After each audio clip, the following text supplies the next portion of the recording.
Orgs retreat, they're intercepted by Merrick and the Rangers.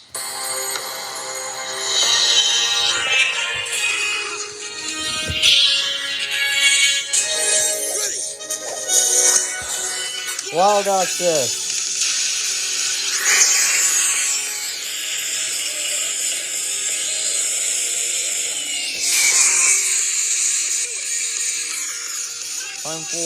Time for.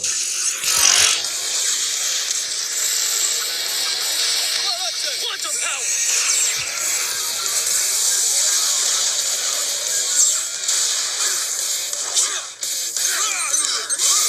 Blazing Lion. Tiger. Iron Bison! Surge Shark! Soaring Eagle! Talon Wolf! Power Rangers. Wild Force. Time Force Red! Time Red Yellow! Time Force Blue! Time Force Green! Time Force Pink! Quantum Ranger! Power Rangers. Time Force. Power Rangers. Unite. Hell yeah. Reinforcements from the future is the best team-up since To the 10th Power, and arguably even better than that. It continues the storylines of Time Force, while also helping advance the Wild Force Rangers as characters. The fight choreography is superb, showing the teams working in sync to defeat the Mutorgs. It's not quite as good as To the 10th Power's in syncing, but it's still pretty damn good. There are unmorphed fights, morphed fights, excellent acting, and all around it's enjoyable. The pacing is exquisite. Every scene exists just long enough to serve its purpose, and nothing drags. This is a team-up I've been wanting for the last few seasons, and it delivers perfectly. With combined blasts from all the Rangers, including Battleizer modes, the 3 Mutorgs are destroyed and the Rangers return to Rancic. To their shock, Rancic's mutated parts are completely healed. Don't quite get that, but hey, I like a happy ending. We get a montage of the Rangers interacting with each other, set to a remix of that horrible song Shayla was singing. And yet somehow the song works as a techno beat.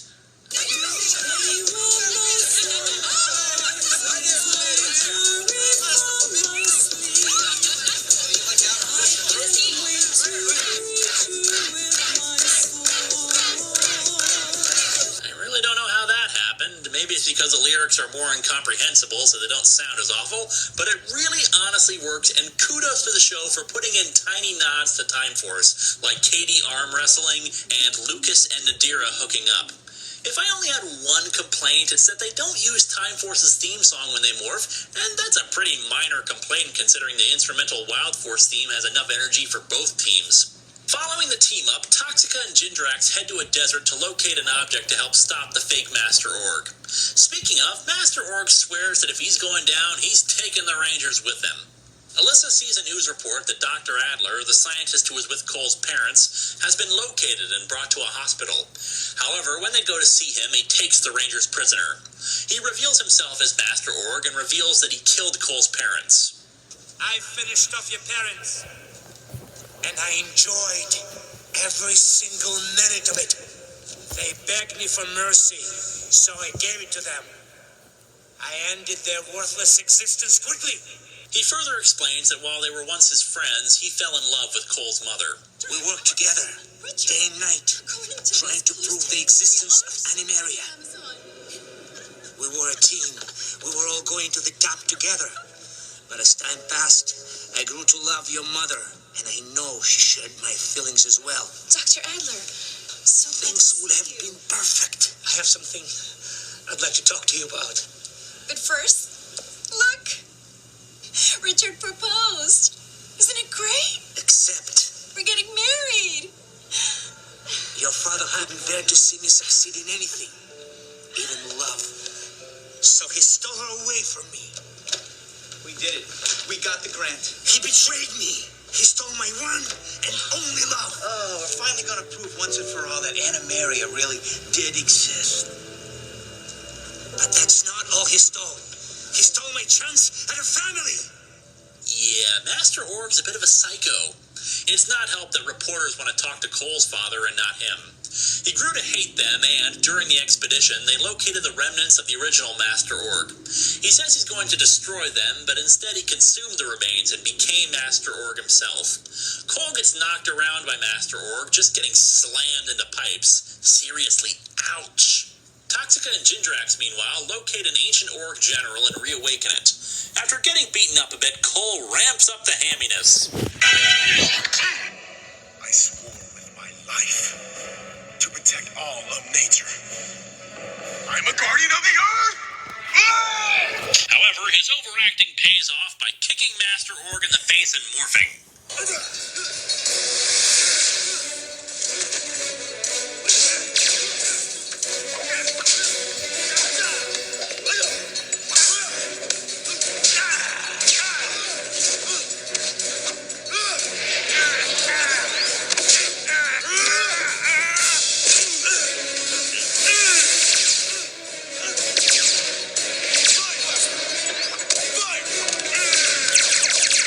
Arrives and frees the other Rangers, while Cole initiates his battleizer to fend off Master Org.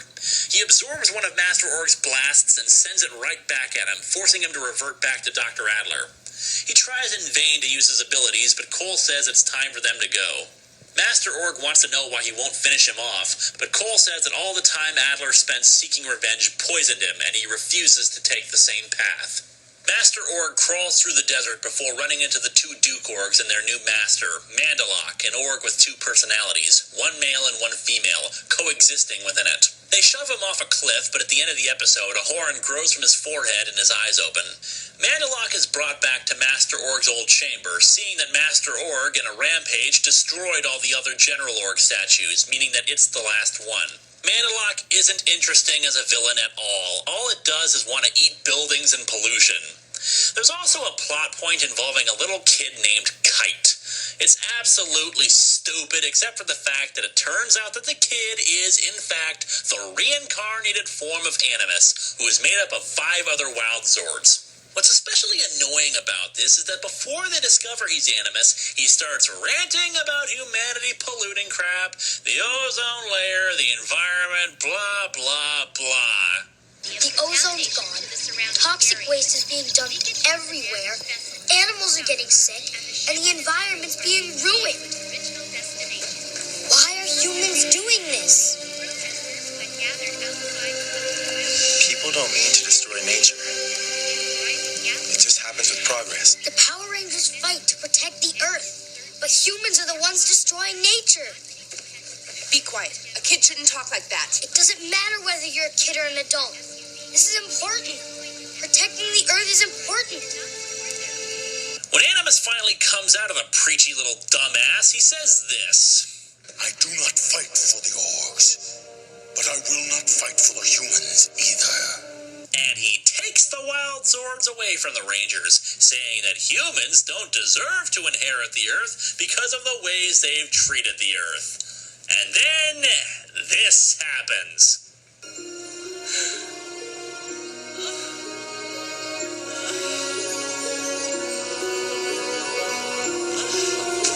Once Animus had taken all the Wild Zords off the Animarium, Princess Shayla, the protector of the Wild Zords, fell into a deep sleep. A sleep which she cannot control. A sleep which will last as long as the Wild Zords are gone. A sleep that could last forever. Seriously, who the hell are you, narrator? And whose bright idea was it to add narration here? Anyway, point is, Animus's little humans are so bad because of the environment whining gets old real fast. From the way they're talking, it makes it sound like he wants to directly attack oil companies and anyone who drives a car. Animus is essentially an environmental terrorist, and by taking away the Wild Zords, he pretty much dooms a planet he seems to love so much. Maybe instead of asserting your will over the things, you could ask the animals what they thought. Oh wait, you're too busy being a fascist, Animus. Why did they want you back again? Oh, and what's worse is that the team says that Animus is right, and they haven't done enough to stop humans from damaging the Earth. Ugh. You know, here's a thought, Animus. What about environmental groups that try to protect the environment, or causes to save species from extinction, or, what's that? Humans bad completely, and you're just gonna go to a new planet? Up yours, Animus. Animus offers Merrick the chance to go to his new world since he was his friend 3,000 years prior. I notice you're not offering it to Shayla, you little prick. But Merrick, overhearing the Rangers fighting an orc without the help of their Zords, tells him off. But now we live in the present, and these people here have become my friends. They don't have you or the Wild Zords to protect them. All they have are their friends. That's why I can't leave them. I choose to stay. Oh, but then Animus wakes up Shayla and returns the Wild Zords because, friendship? Oh, he says it was all a test to see how dedicated they were to the task. Yeah, see, I think the 32 episodes that happened before this little test might have been a decent indicator of these people's dedication to the job. And I notice you don't rescind what you said about humanity sucking, so no, up yours, you preachy little brat. Oh, but as an extra gift, he gives Cole a flying motorcycle, the Wild Force Rider.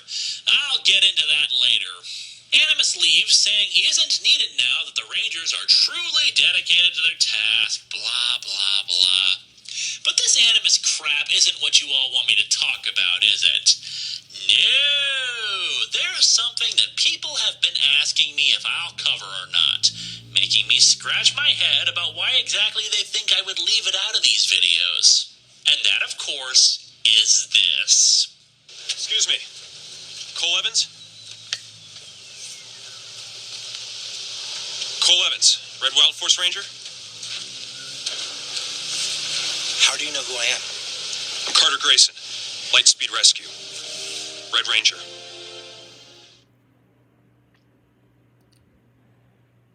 So guys, that was my reaction to Linkaras' history of Power Rangers Part 2 video. So please be sure to comment down below, subscribe, hit the like button, press the notification bell to be notified about future videos, and I will see you all next time.